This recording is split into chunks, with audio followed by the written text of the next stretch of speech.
And I'm LINNAEUS, and I will be discussing the peripheral nervous system or PNS. This system is very important because it allows communication between the brain, spinal cord, and the rest of the body. The peripheral nervous system is a network of nerves that extends outside the brain and spinal cord. It connects the body to the central nervous system, which includes the brain and the spinal cord. For example, when you accidentally step on something sharp, the nerves in your foot send a message to your brain through the PNS. The main function of the PNS is the communication. It carries sensory information to the brain and motor commands away from the brain. For example, when you touch a hot pan, your hand quickly pulls away. The PNS sends the hot signal to your brain, and your brain immediately sends back the command to your hand. Sensory motor and pathways. The PNS has two main pathways. First, the sensory or afferent division. This sends information for sense organs to the brain. For example, when you smell smoke, your nose sends a signal to your brain. Second is the motor or afferent division. This sends instruction from the brain to muscles or glands. For example, your brain tells your legs to run if there is danger. Major division.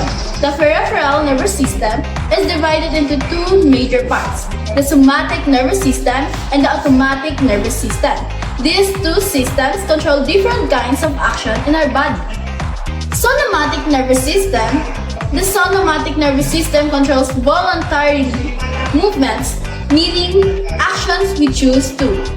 For example, raising your hand in class, typing on your phone, playing basketball. This movement happens because your brain sends signals through the PNS to your skeletal muscle. This is autonomic nervous system. The autonomic nervous system controls involuntary function. This happens automatically without us thinking about them. For example, your heart keeps beating even while you sleep. Your stomach digests food after you eat. And lastly, you sweat when it is very hot. They help maintain homeostasis or balance in the body. Parasympathetic division. The autonomic nervous system has two divisions. The sympathetic division prepares the body for stressful or emergency situation. This is called the fight or flight response. For example, if a dog suddenly runs to guard you, your heart beats faster and your muscle becomes ready to run. The parasympathetic division works when the body is calm. This is called the rest and digest response. For example, after eating a big meal, your body focuses on digestion and your heart rate slows down. These two divisions work together to keep the body balanced. Conclusion, the peripheral nervous system is essential for everyday life. It allows us to move, sense danger, react quickly, and maintain automatic body function that keep us alive. Bye! Thanks for watching!